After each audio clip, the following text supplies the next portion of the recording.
Indonesia, apa kabar semuanya? Apa kabar nih penonton yang di studio?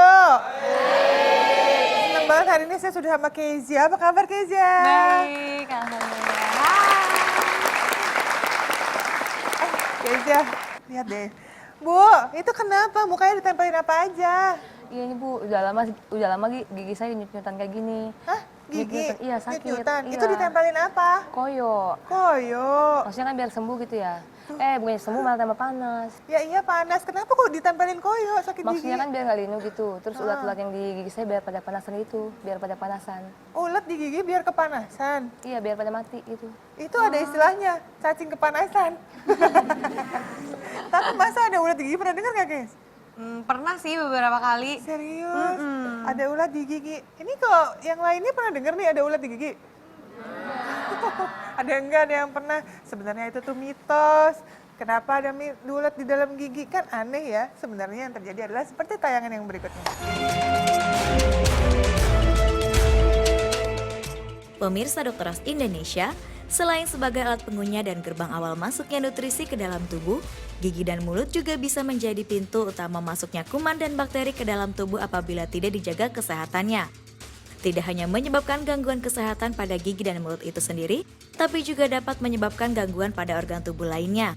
Meski memiliki fungsi krusial bagi tubuh, seringkali kesehatan gigi dan mulut menjadi prioritas kesekian bagi sebagian besar masyarakat. Sakit gigi pasti pernah dialami sebagian besar orang, namun tak sedikit yang menganggapnya sebagai angin lalu. Banyak pula mitos yang berkembang seputar sakit gigi, yang tak jarang malah membuat masyarakat khawatir.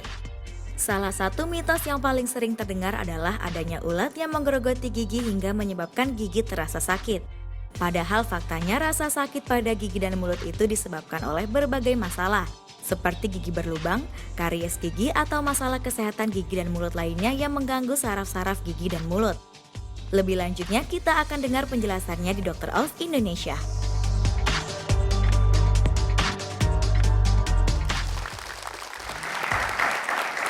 Tuh, gimana Kes? Nah ternyata berarti bener ya dok kalau misalkan ada ulat di dalam gigi itu cuma mitos aja. Nah sebenarnya yang menyebabkan sakit gigi tuh kalau bukan ulat apa sih dok?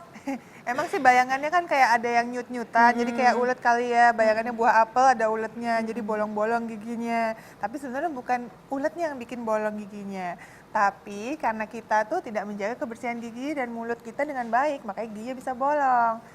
Tapi biasanya nih orang yang punya sakit gigi itu paling sering karena permasalahan yang satu ini, yaitu gigi sensitif.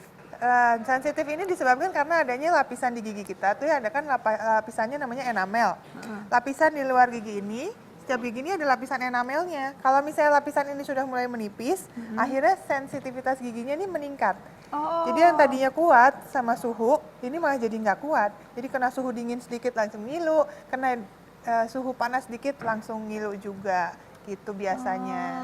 Gitu. Tapi bisa juga disebabkan adanya gigi bungsu tuh. Kamu udah nunggu belum tuh gigi bungsu? Aku waktu kemarin tuh, jadi tuh aku nggak pernah sakit gigi yang sebelah kiri. Terus tiba-tiba ternyata ada gigi sisa dan itu tiba-tiba sakit. Ternyata gigi belakangku tuh mau tumbuh, jadi dia kedorong. Betul. Gitu. Biasanya tuh permasalahan yang satu itu juga bisa bikin nyut-nyutan banget Iya, kan. Itu jadi sakit gigi. Kamu waktu itu sampai mengganggu aktivitas nggak? Aku sampai sakit banget, akhirnya aku operasi gigi. Akhirnya langsung dioperasi. Memang biasanya tuh bisa muncul rasa tajam yang tiba-tiba sakit banget. Dan biasanya adanya di bagian belakang gigi. Bisa aja lagi nih penyakit yang lainnya, yaitu penyakit pada gusi.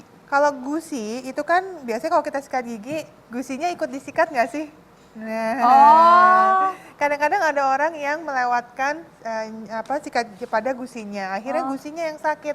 Apalagi kalau misalnya banyak plak di sekitar lapisan ini loh, di antara gigi dengan gusi itu kan ada celah nih. Biasanya suka tumbuh yang namanya plak atau karang gigi. Nanti kalau misalnya dia makin banyak, kemudian gusinya juga kotor gitu ya, jarang dibersihkan, akhirnya bisa muncul deh tuh penyakit gusi, kebengkak, kemerahan, nyeri. Nah itu juga bisa menyebabkan jadinya sakit gigi tuh, nyut-nyutan dari gusi.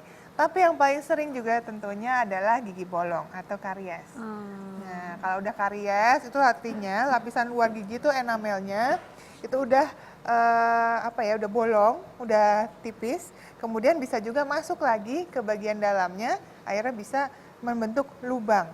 Nah, kalau udah lubang, itu bisa macam-macam tuh. Lubangnya tergantung sedalam apa.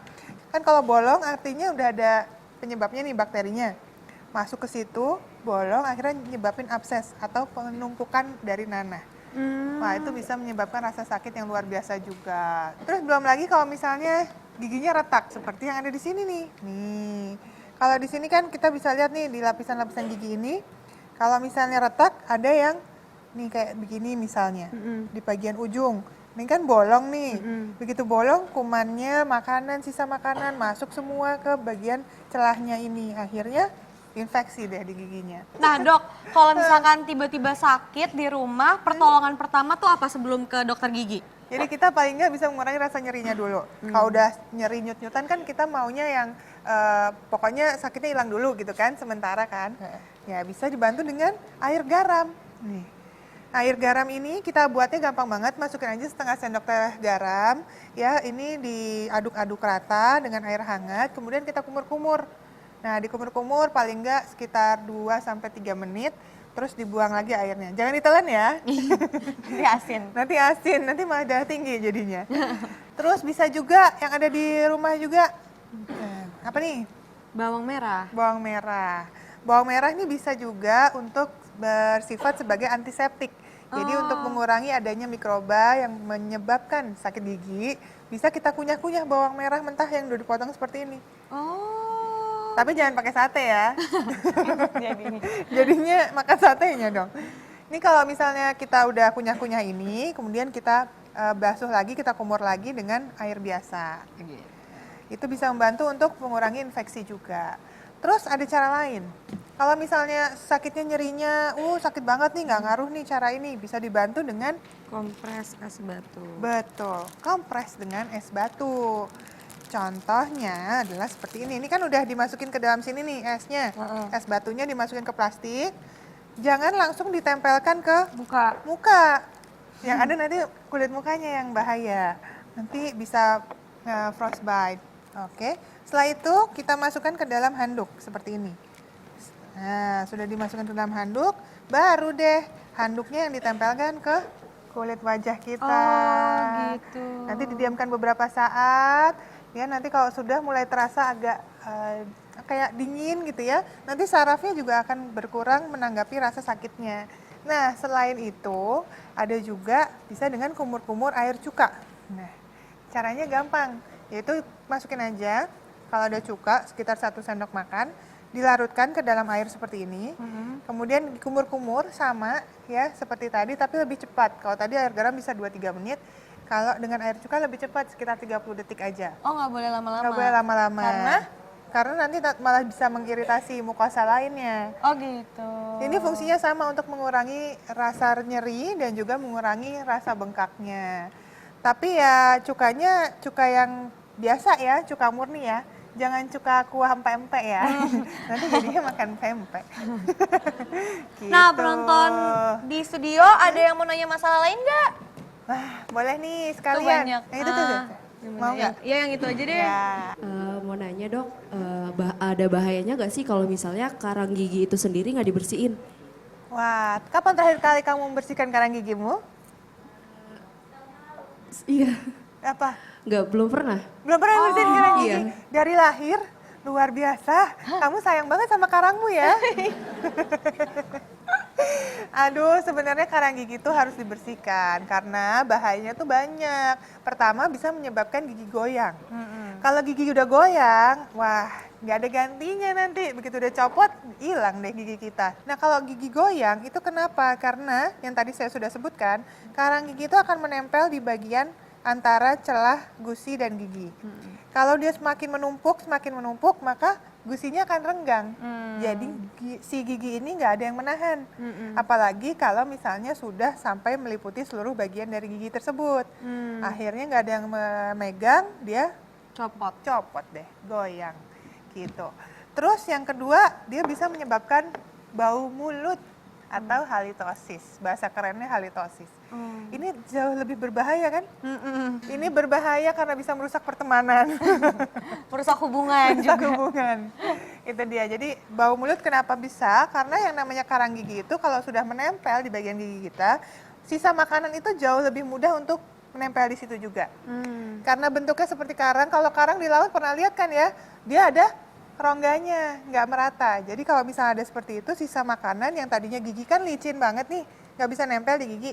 Nah, ini kalau sudah ada karangnya, akhirnya dia malah menumpuk di situ. Apalagi kalau tidak pernah dibersihkan sebelumnya. Jadi yang berbahaya juga ada satu lagi, yaitu menyebabkan penyakit jantung. Tuh, serem kan? Iya, Makanya harus rutin-rutin nih bersihin gigi, apalagi karang giginya yang udah menumpuk harus segera dibersihkan.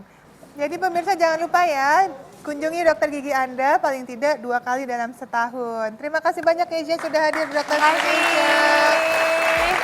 Pemirsa, terima kasih sudah menyaksikan Dokter Indonesia selama 1 jam. Saya Dr. Esa Broto Asmoro dengan bintang tamu saya hari ini, Keisha. Sampai jumpa di episode selanjutnya untuk menemukan sehat yang sesungguhnya hanya di Dokter Os.